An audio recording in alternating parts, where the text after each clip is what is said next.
Extérieurement, on peut se dire, ben là, une retraite de 10 jours, il ne se passe rien. Mais dans ce rien, finalement, il se passe tout. Et c'est extrêmement concret pour se transformer pour sa vie d'après, dans l'après-retraite. Si pendant la retraite, c'est délicieux, l'après-retraite l'est encore plus, car on ressort avec une légèreté, mais surtout un détachement par rapport aux choses, qui après se gangrène un peu à travers le retour au quotidien, mais qui, dès le départ, crée énormément de synchronicité, de magie, de douceur. Bref, il y a vraiment quelque chose de beau juste après, pendant et juste après. Bienvenue chez Let It Be. Les balados de Let It Be sont des univers en soi qui vous décalent de l'espace-temps pour mieux vous entrouvrir les portes de cette philosophie de vie si simple, si apaisante. C'est Marie qui vous guide. Seule ou avec mon invité, on vous souffle doucement dans vos oreilles des méditations et des échanges originaux et inspirants. Let It Be est un podcast de méditation soutenu par Let It Be Méditation et ses formations en méditation. Alors, on commence! Bonjour et bienvenue dans ce nouvel épisode de podcast où je vais vous parler de ma dernière retraite en silence de 10 jours. C'est que c'était vraiment incroyable et j'en ai fait des retraites, des retraites courtes, des retraites longues et souvent je revenais un petit peu hypothéquée, ça arrive, je vous en parlerai. Même si je sais que c'est évidemment pour le mieux, à moyen terme, je vous en reparlerai aussi. Mais là, cette fois-ci, j'ai eu la chance d'avoir un moment véritablement incroyable. Et je ne vais pas m'étendre sur le côté incroyable, je vais en parler. Mais en fait, j'avais envie de vous parler généralement des retraites.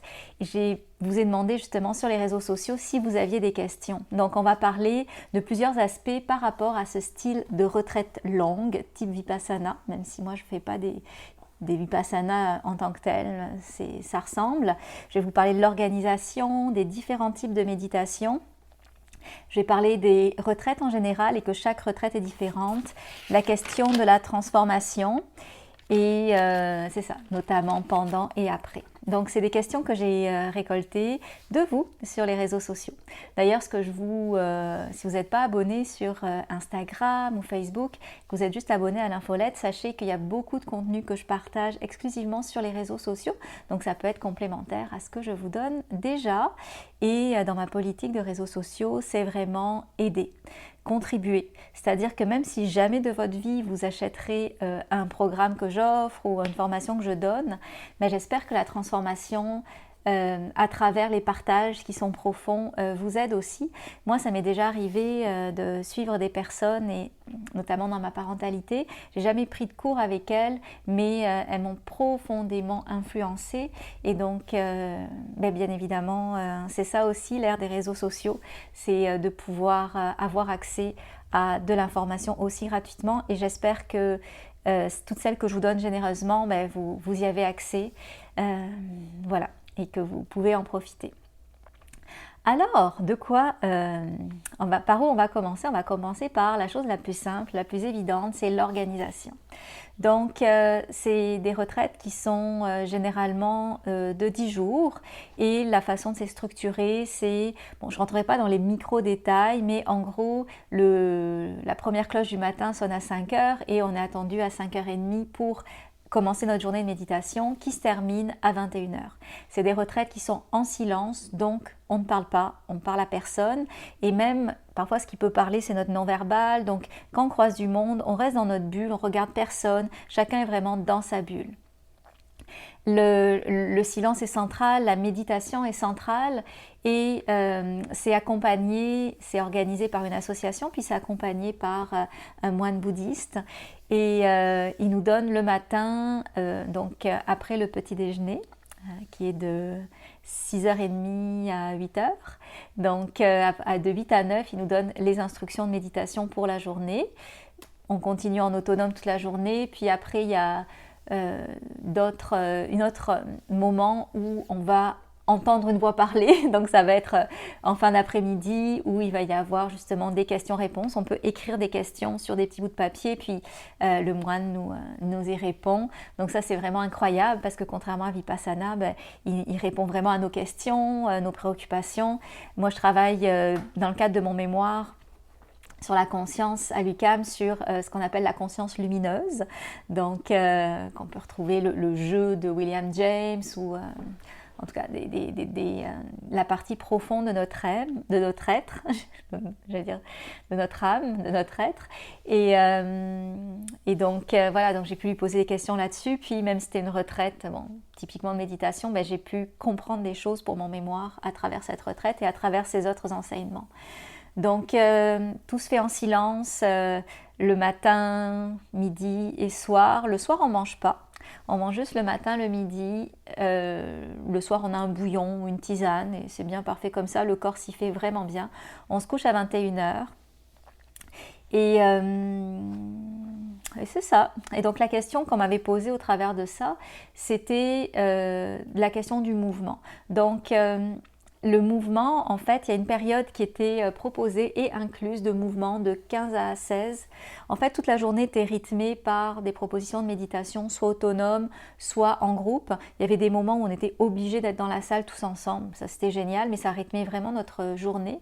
Et à un moment, de 15 à 16, je pense, c'était le mouvement. Donc, si on le souhaitait, donc il y en a qui faisaient du yoga, du qigong, de la marche. On était proche d'une belle forêt avec des belles randonnées à faire. Donc on faisait de la marche. Moi j'en ai fait beaucoup de mouvements parce que la méditation c'est pas juste assis sur son coussin. Là on était quand même assis potentiellement 15 heures sur notre coussin à méditer. Donc là, le mouvement pouvait faire partir finalement de cette méditation là. Et puis quand on parle de mouvement, ça peut être à tous les niveaux, mouvement conscient comme le yoga, marche en pleine conscience qui peut être extrêmement lente si c'est fait sous forme de méditation, ou marche en pleine conscience dans la forêt qui peut être un petit peu plus rapide comme un bain de forêt finalement si on était dans l'espace de plus vouloir dépenser de l'énergie. Tout se fait, c'est ça, donc tout se fait en silence. Je regarde mes notes en même temps, donc tout ça je l'ai dit. Et à chaque fois, chaque année, il y a un thème. Donc cette année, le thème c'était Metta, donc M-E-D-T-A, ça veut dire la bienveillance ou l'amour bienveillant en pali. Et c'est vraiment un thème central parce qu'au-delà du thème qu'on nous donne, il y a toujours aussi, dans chaque retraite, même quand le thème est totalement différent que Metta, une partie de la journée qui est consacrée justement à l'amour bienveillant et à la méditation sur l'amour bienveillant.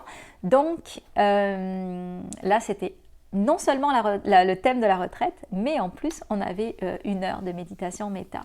Donc d'autres thèmes qu'on a eu dans les autres années, ça peut être le Samvega, c'est-à-dire l'urgence d'agir. En tout cas, il y a eu vraiment plein de thèmes, ça dépend à chaque fois, mais à chaque fois, Metta, la Metta, elle est vraiment centrale.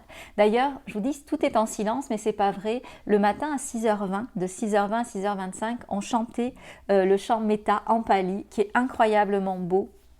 Et qui m'accompagne tous les jours. Sur Spotify, chaque année, c'est la chanson que j'écoute le plus. C'est ce chant Metta, aux grandes dames de ma fille d'ailleurs, parce qu'elle trouve ça épouvantable, surtout que la version que j'écoutais le plus, c'était comme 26 minutes, donc elle n'en pouvait plus.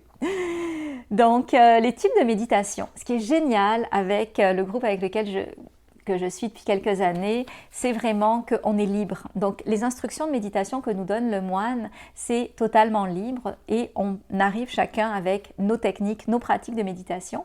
Et donc, on a juste à choisir qu'est-ce qui nous fait du bien. Évidemment, comme c'était le thème de la Metta, il y a eu beaucoup d'amour bienveillant. Moi, ça m'a fait un bien fou, je vous en reparlerai. J'ai beaucoup médité non seulement sur la bienveillance, mais aussi sur sa petite sœur, l'autre Brahmaviara, qui est la compassion et l'autocompassion.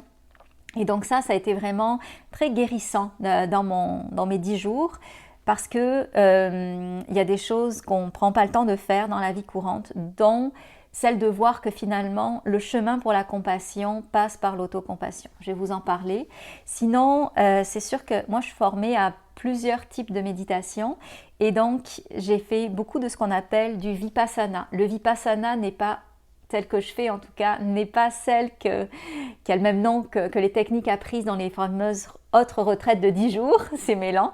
Vipassana, ça veut dire vision pénétrante, ça veut dire voir les choses telles qu'elles sont au-delà des concepts. Et j'ai des techniques que j'ai apprises par ailleurs qui me permettent de le faire. Et c'est extrêmement guérissant, extrêmement profond ces Vipassana parce que tu viens comme mettre tellement d'espace de lumière, de présence dans des nœuds en toi. Moi je travaille aussi avec les images, je travaille avec la présence, je travaille avec le ressenti, mais en combinant tout ça, ça fait en sorte que tu viens déconstruire des éléments vivants et souffrants en toi. Et ça te fait extrêmement grandir. Et clairement, j'ai fait aussi beaucoup de méditation sur le souffle, des types shamatha, bien évidemment, et tout était en fait méditation, parce que la marche était méditation, on a eu beaucoup de contemplation. Je sais qu'à un moment il pleuvait, on était tous dans la salle à manger à un moment, et on a regardé la pluie pendant 1 heure. On a regardé tous la pluie tomber pendant 1 heure. Le temps s'étire, les journées passent extrêmement vite on pourrait s'imaginer que c'est long, qu'il y a des longueurs. C'est sûr que si c'est une journée où tu t'ennuies, puis tu n'as pas envie de méditer, peut-être que c'est plus difficile, mais les journées, le temps passe vraiment extrêmement vite. Puis beaucoup, on se disait qu'on aurait bien repris 1 semaine de plus. Et voilà, donc c'est vraiment, quand on médite, le temps disparaît finalement. Donc beaucoup de Vipassana, donc vision pénétrante, méditation plus avec un ancrage sur le souffle. Mais ce que j'ai vraiment aimé dans cette... manger aussi en pleine conscience, je ne vais pas parler de ça, mais c'est un highlight pour moi, c'est que le chef que l'association engage, c'est un chef extraordinaire. Donc on mange vegan, pas vegan, non, parce qu'il y a eu des œufs une fois, mais en tout cas, ceux qui veulent manger vegan, mangent vegan et c'est végétarien. Vraiment, il n'y a pas de viande, il n'y a pas de poisson évidemment. C'est sans produits laitiers, c'est sans gluten. Moi, j'ai fait aussi la plupart du temps sans sucre et sans café. Donc, c'était vraiment une hygiène de vie vraiment incroyable qui contribue beaucoup justement à la clarté mentale. Toutes les tisanes aussi que je prenais, c'était des tisanes qui étaient, qui favorissaient en plus le calme pour l'endormissement ou autre. Donc ça me mettait vraiment dans un état très très très profond. Et donc voilà, donc tout était méditatif. Mais moi, ce que j'ai eu, la révélation que j'ai eue pendant cette retraite, c'est que au-delà de la méditation formelle et informelle, donc formelle sur son coussin, informelle, plus dans la vie courante, mais j'ai découvert grâce aux enseignements et avec les liens que j'ai pu faire sur d'autres choses que j'avais lues, une 3e voie finalement, une méditation qui était ni formelle ni informelle, mais qui était un entre-deux et qui nous permet finalement de méditer aussi dans le feu de l'action. Donc ça, je vais vraiment m'y pencher dans les prochaines semaines pour créer un cours là-dessus et le rajouter dans la formation de professeur de méditation pour septembre. D'ailleurs, petite parenthèse, si la formation de professeur de méditation vous intéresse, je pense qu'il reste il reste 8 places pour septembre, 8 places pour le cours qui est en direct. Vous pouvez aussi le suivre en différé si vous le souhaitez, mais c'est toujours le fun en direct si vous pouvez être disponible les vendredis matin. Et donc, c'est ça, c'est vraiment des choses, c'est tout ce que j'ai appris cette année, notamment avec mon mémoire, mais aussi dernièrement avec la retraite. Je vais le glisser dans la formation de professeur de méditation parce que je pense vraiment que ça peut aider et que ça peut aider ce que j'appelle les OSP 21, les Occidentaux stressés et pressés du 21e siècle. Donc voilà, c'est la sagesse bouddhiste ancestrale d'il y a 2000 ans nous aide au quotidien. Quand on parle de méditation, c'est aussi important dans ces retraites-là de choisir son type de méditation en fonction du moment de la journée. Moi, je sais que si je fais des méditations trop profondes le soir, de 7 à 9, c'était les dernières méditations, trop profonde, ça m'empêchait de dormir. Donc quand je faisais des méditations d'absorption de 7 à 9 le soir, je ne m'endormais pas avant 1h du matin parce que j'étais comme revigorée. Donc le soir, je faisais vraiment attention de faire des méditations qu'on appelle plus périphériques pour ne pas rentrer dans finalement une forme de méditation qui serait un équivalent du sommeil profond puis qui allait pourrir le début de ma nuit pour la suite. Et ça, je me suis fait prendre 1 ou 2 fois. Donc après, je faisais vraiment attention. Puis je pense que le plus pénible, entre guillemets. C'était vraiment ce 7 à 9 où je ne pouvais pas méditer vraiment comme je voulais parce que je voulais préserver ma nuit. Et je trouvais ça un peu long. Le 7 à 9, je trouvais ça un peu long, surtout qu'on devait être ensemble de 8h30 à 9h. Donc, tu sais, avant, les années précédentes, c'était pas un moment obligatoire. Donc, tu sais, j'allais me coucher plus tôt. J'étais un peu plus rebelle pour ça, mais cette année, c'était obligatoire. Donc, j'étais là. J'étais là jusqu'au bout. Comme je vous dis, chaque retraite est différente. Ça, c'est vraiment évident. J'ai eu des retraites très, très calmes. J'ai eu des retraites très, très agitées. J'ai eu des retraites vraiment incroyables comme celle-ci. J'ai eu des retraites où c'était, bon, pas transcendant, c'était bof, mais c'était bien et je voyais quand même les bénéfices. Je fais des retraites vraiment de toute durée, bon évidemment de 1 jour, de 3 jours, de 4 jours, de 5 jours, de 7 jours, de 8 jours, de 10 jours. Donc vraiment tout a son avantage, mais c'est vrai que les retraites longues, ça a l'avantage finalement de nous permettre d'aller visiter des espaces que on visite pas, et même si on a eu, en tout cas pas cette fois-ci, mais à d'autres moments, parfois j'avais des mauvaises journées, mais à d'autres moments j'avais des bonnes journées. Cette fois-ci, c'est vrai que j'ai eu que des bonnes journées. Je pense pas qu'il y ait une fois où je me suis dit, je savais même plus quel jour on était. Ils nous l'inscrivaient heureusement le matin, mais je savais même plus quel jour on était. C'était, c'est ça, c'était vraiment incroyable. Et en fait, là où je voulais en venir, c'est un peu, comment dire, c'est pas la bonne chose de dire, oh c'était une bonne retraite, oh c'était une mauvaise retraite, oh c'était incroyable. C'est tellement pas le bon vocabulaire parce que, je vous donne un exemple. Je pense que c'était en 2023. Ben oui, en 2023, donc moi j'ai perdu mon père le 30 octobre 2023 et j'ai fait une retraite en mai 2023, donc 6 mois après. Et là, c'était une retraite, on peut dire, pas mal agitée. Très, très, très, très, très, très agitée. C'est dans un centre aussi où il y avait du bruit, ben, le sol craquait. Donc moi, ça ne m'aidait pas dans l'absorption. Mais pas d'excuses. Retraite très, très agitée et donc...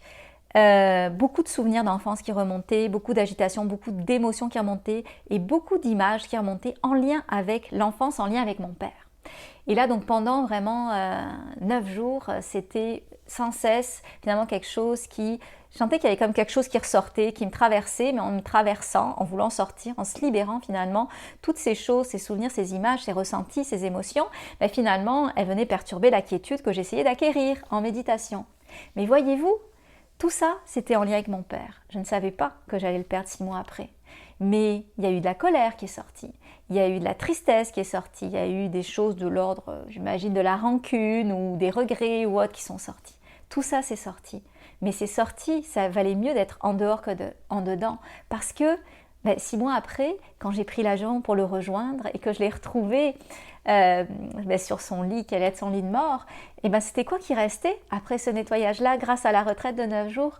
C'était juste de l'amour. Je ne me croyais pas capable d'être juste dans cet espace totalement d'amour avec l'historique qu'on a eu. Alors que c'est ça qui a été le cas grâce à la retraite que j'ai qualifiée d'agitée. J'ai même fait un podcast là-dessus. Ouh là là, c'était une retraite difficile, oh là là. J'étais encore dans un narratif qui venait qualifier avec des adjectifs très relatifs la retraite, mais de manière transcendante. Elle était incroyable, cette retraite, parce qu'elle m'a fait un nettoyage qui, dans le ressenti, dans le velours, n'était pas sympathique, mais qui m'a permis au final d'expérimenter l'amour dans la fin de vie de mon père. N'est-ce pas beau? Et cette fois-ci, je ne savais pas quoi m'attendre parce qu'une retraite, on ne sait pas, hein, on ne sait pas. Parfois, j'avais fait des stats en me disant « Oh, j'en suis à telle date de mon cycle menstruel, ça va être comme ceci, ça va être comme cela. » Là, je me disais « Oh, je vais avoir d'énergie, etc. » Non, même pas, j'avais vraiment... c'est sûr, avec toutes les tisanes que je m'enfilais, j'étais mollo, mais non, même pas, j'étais vraiment profondément assise. Puis en plus, le matériel que j'avais pris cette année, oh là là, tellement pourri. J'avais juste pris finalement un petit banc et une couverture, donc j'étais très très spartiate dans mon matériel, vraiment très spartiate. Mais mon dos était bon, mon corps s'en est bien sorti par rapport à ça. Et donc, voilà, et cette fois-ci, je dis que c'est une excellente retraite, profonde, incroyable, oui, puis je l'accueille pleinement, mais l'autre, c'est pas parce qu'elle était agitée qu'elle n'était pas incroyable, elle était même peut-être extrêmement incroyable parce qu'elle m'a nettoyée de toutes les impuretés qui auraient pu venir obstruer l'amour que je voulais simplement donner à mon père ultimement. C'est sûr que pendant la retraite, la transformation est incroyable. Bon, c'est le mot du jour, hein, incroyable. Tout est au ralenti, nos sens sont exacerbés, on voit plus, on sent plus, on ressent. Donc il y a tout ce phénomène d'élimination qui nous montre, qui nous donne énormément de clarté par rapport à des dossiers, par rapport à des choses qu'on vit ou qu'on a vécues, des choses qui nous alourdissaient. Et donc la nature, c'est comme si la nature... Parce que là on était en nature, on est toujours en nature, mais c'est comme si la nature nous parlait, on pouvait connecter avec elle. Bon, je ne vous raconterai pas tous les trucs un peu mystiques qui se sont passés, mais il y avait vraiment quelque chose où finalement le cinéma, c'était de regarder peut-être deux canards, madame et monsieur, dans un paysage de nature qui se parlaient. C'était comme extrêmement nourrissant. Et c'est clair que comme on médite beaucoup sur l'amour bienveillant, comme on médite beaucoup sur l'amour, c'est une voie quand même pas mal efficace pour pouvoir aller bien, n'est-ce pas? Donc ça, je vous prépare un cours aussi là-dessus, un peu plus poussé que ce que je donne déjà, parce qu'il y a vraiment une voie là-dessus. Et donc, cette transformation, on pourrait penser, se dire, ah ben oui, c'est comme une grosse journée de vacances, une grosse semaine de vacances. Mais au final, cette transformation, elle est vraiment palpable parce que quand j'ai voulu, donc on a eu finalement des enseignements de la part du moine sur ce qu'on appelle les Brahma Viharas, donc les 4 demeures divines que sont la bienveillance, la compassion, l'équanimité, puis la joie sympathique ou la joie altruiste. D'ailleurs, parenthèse, c'est le nom de certains des programmes que j'ai créés, que j'ai appelés comme ça. Influence bouddhiste, n'est-ce pas? Même si on est dans le laïque, dans les cours que je vous donne. Et donc, c'est extrêmement concret ce qu'on fait parce que quand j'ai médité sur la compassion, moi je trouvais que j'ai pas la compassion facile et je me suis penchée là-dessus. Pourquoi j'avais pas la compassion facile? Puis ça me remontait au fait que j'avais du mal à me donner de la compassion. Donc l'autocompassion n'est pas facile. Mais donc ce que j'ai fait, c'est que j'ai médité un après-midi sur l'autocompassion. Puis je suis allée visiter les espaces qui faisaient blocage à cette autocompassion. Puis en les visitant, en mettant la lumière de mon attention, ma présence, le ressenti qui libère, ça a fait en sorte que j'ai compris certaines choses. Et quand j'ai su aller dans cette capacité d'être plus dans l'autocompassion, ça a donné quoi? Ça a donné une ouverture par rapport au jugement que je pouvais avoir pour certaines personnes et par rapport à une plus grande compassion pour que certains peuvent vivre. Donc c'est extrêmement concret. D'ailleurs certains, je pense, appelaient ça des accélérateurs, ces retraites. Ces retraites-là, et c'est vraiment concret parce que pour moi c'est le chemin de traverse de la thérapie, parce que clairement il y a quelque chose qui se passe. C'est quelque chose qui se passe de transformateur pendant et après. Une question qu'on ne m'a pas posée, mais ça fait peut-être un lien avec ce que je dis là, c'est on n'a pas le droit d'écrire pendant ces retraites. Donc c'est interdit. Ça fait partie... Bon, c'est pas interdit comme d'autres choses sont interdites, mais on n'a pas le droit d'écrire. Mais bon, moi j'ai un peu écrit, ça c'est sûr, puis c'était toléré quelque part, surtout vers la fin, la dernière journée. C'était quand même toléré, puis c'était quand même bien aussi de prendre des petites notes quand il y avait les enseignements de Jagara, 1 heure par jour. Et donc voilà, donc c'est extrêmement concret ces retraites-là, c'est transformateur, c'est pas une semaine de vacances stériles, puis jamais les vacances seraient stériles, je veux pas lancer ça, mais c'est comme si on a l'impression qu'on fait rien, mais dans ce rien, tout se passe. Et la transformation est vraiment profonde. Donc oui, pendant... il y a une transformation qui se crée, mais après, cette transformation va impacter le après, la façon dont quand on va récupérer sa vie. Les expériences qu'on a vécues, mais c'est des expériences qui nous ont transformés intérieurement et qui finalement rejaillissent sur le concret du quotidien. Et moi je l'ai vu vraiment à plusieurs égards sur mon rapport à certains amis, mais aussi ne serait-ce que le rapport aux problèmes.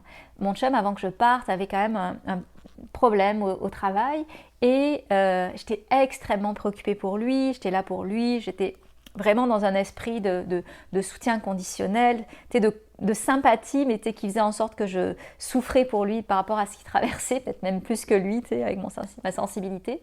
Mais voilà, donc quand je suis sortie de la retraite,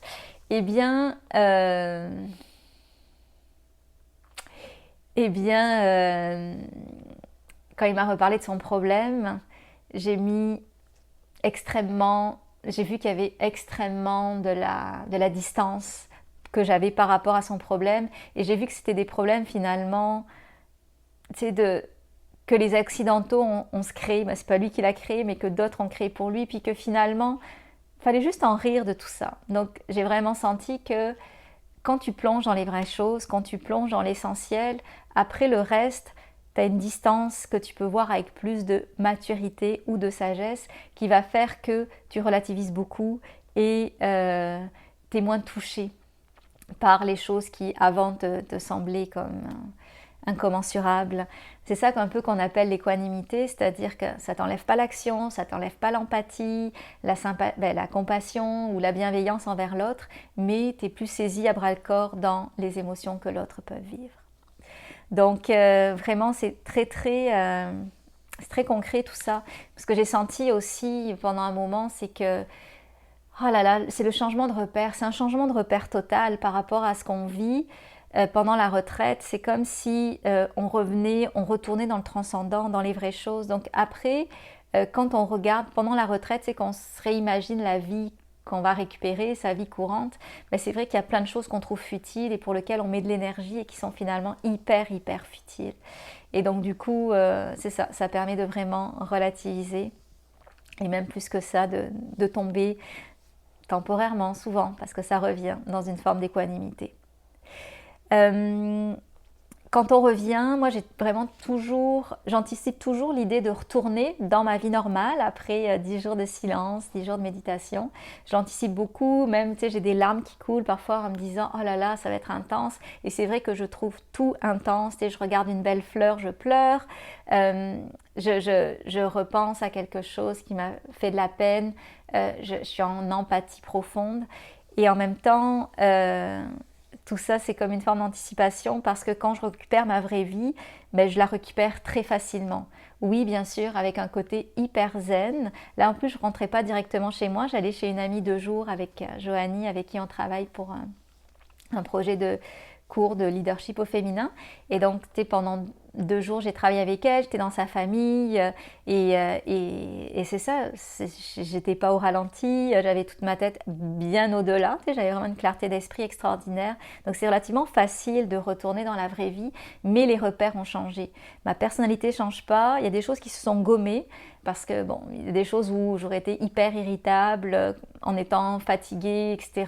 Parce que pour moi, conduire, c'est le summum du truc qui me fatigue le plus. Mais là, même après 4 heures de voiture, je n'étais pas fatiguée, j'étais pas irritable quand malgré tout je me suis couchée tard cette soirée-là. Donc il y a beaucoup de choses qui changent en soi, mais notre personnalité ne change pas. Mais on se transforme tout le temps, on s'améliore sans se changer intrinsèquement dans nos couleurs, dans nos personnalités. Et finalement, la vie, on dit toujours 1 semaine de retraite, 1 semaine pour revenir dans la vie courante, donc pour s'en remettre. J'ai quand même pris, après les 2 jours de travail avec Joanie, le reste de la semaine relax, mais c'était vraiment quand même assez facile et savoureux. Mais c'est vrai que je mesure la chance que j'ai aussi d'avoir une bonne santé mentale et par rapport à ça, parce que c'est sûr que ça peut hypothéquer de faire 10 jours de retraite, méditer de manière intense comme ça. Ça peut être hypothéqué, et puis je compte pas le nombre de personnes qui, par exemple, après un vipassana, ont trouvé ça extrêmement difficile, extrêmement déroutant, extrêmement perturbant, mais même plus que ça, plus que ça. Donc je ne vais pas rentrer dans ces détails-là, mais c'est vraiment gros ce qui peut se passer. Je ne sais même pas si c'est une question de santé mentale ou pas, c'est une question de structure ou de momentum. Moi, je sais qu'après avoir perdu mon père, donc je l'ai perdu, admettons novembre 2023, la retraite de 10 jours de mai 2024, je ne l'ai pas faite parce que je savais que peut-être que ma structure intérieure n'était pas suffisamment costaude. Il y avait aussi un petit problème de date, il ne faut pas que je l'évacue, mais en même temps, je me dis, la vie est bien faite. J'aurais peut-être pu faire un 5 jours, mais peut-être pas un 10 jours après ça. Donc, je sais la chance qu'on a de ne pas être hypothéqué. Je me surveille. Si un jour j'ai des passes un petit peu plus difficiles, je mesurerai si c'est le temps pour moi ou pas d'aller en retraite. Mais c'est sûr que, comme on dit, c'est quand tout va bien qu'on commence la méditation pour parer au moment où ça va être plus difficile. Et donc, il n'y aurait pas de problème pour que vous en fassiez une si vous méditez déjà puis que vous en sentez l'appel. Alors voilà, allez, je papote déjà depuis près de 30 minutes, donc merci infiniment pour votre écoute. Comme je vous le disais, on a il me reste une petite 8 places pour la formation de professeur méditation qui commence en septembre. C'est bien excitant tout ça. Et il y a plein de belles choses qui s'en viennent avec Let It Be. Je peux vous faire la liste, si ça vous intéresse, vous le suivrez, ou vous m'écrirez. Mais je vous remercie beaucoup de m'avoir écouté jusque-là et je vous dis à bientôt.